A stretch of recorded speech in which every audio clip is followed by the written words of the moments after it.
వరంగల్లో ఈద్ కా తోఫా కార్యక్రమాన్ని నిర్వహించారు. ఈ కార్యక్రమంలో మంత్రి కొండా సురేఖ పాల్గొన్నారు. పేద ముస్లింలకు దుస్తులను, బహుమతులను పంపిణీ చేశారు. రంజాన్ పర్వదినం పరస్పర ప్రేమ, దయ, త్యాగానికి ప్రతీకని మంత్రి తెలిపారు. సమాజంలో ఐక్యత, సోదరభావం మరింత బలపడేలా ప్రతి ఒక్కరూ ముందుకు రావాలన్నారు. ప్రభుత్వం మైనార్టీల సంక్షేమానికి కట్టుబడి ఉందని తెలిపారు.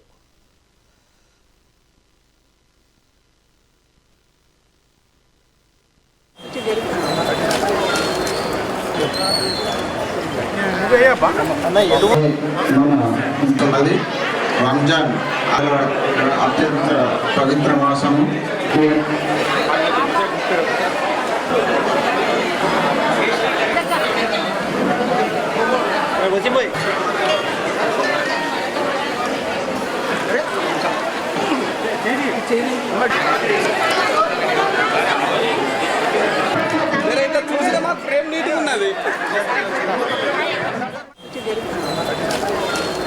పండుగ సందర్భంగా వరంగల్ ఈస్ట్లో మరి వాళ్ళకి బట్టల పంపిణీ కార్యక్రమం ప్రభుత్వం నుంచి ఇచ్చిన బట్టల పంపిణీ కార్యక్రమం చేపట్టడం జరిగింది.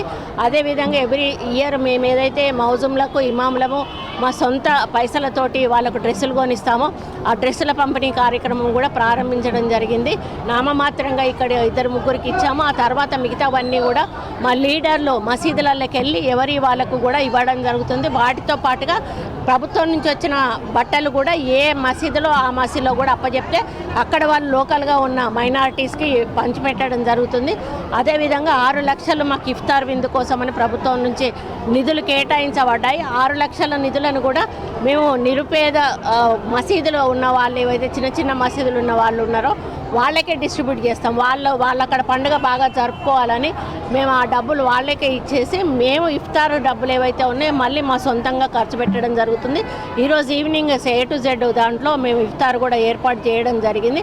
కాబట్టి ఇది ఒక పవిత్రమైన మాసంలో జరుపుకునేటువంటి ఒక మంచి పండుగ. వాళ్ళకి ముస్లిమ్స్ 40 రోజులు కూడా కఠోర దీక్షతోటి చేసే ఈ పండుగ ద్వారా మనకు సమాజానికి కూడా మంచి మేలు జరుగుతుంది. వాళ్ళు చేసే ప్రార్థనల వల్ల మరి చెడు ఆలోచనలు పోయి మంచి ఆలోచనలతోటి మనం అందరం కూడా ముందుకు పోతాము. ఆయురారోగ్యాలతో, ఐశ్వర్యాలతో హ్యాపీగా ఉండే విధంగా ఈ రంజాన్ పండుగ ద్వారా మన సమాజం కూడా బాగుపడుతుందనేది నా యొక్క ఆలోచన. ఈ సందర్భంగా ప్రపంచంలో ఉన్న మైనారిటీ సోదర సోదరీమణులందరికీ కూడా నా తరఫున రంజాన్ పండుగ శుభాకాంక్షలు తెలియజేస్తాను.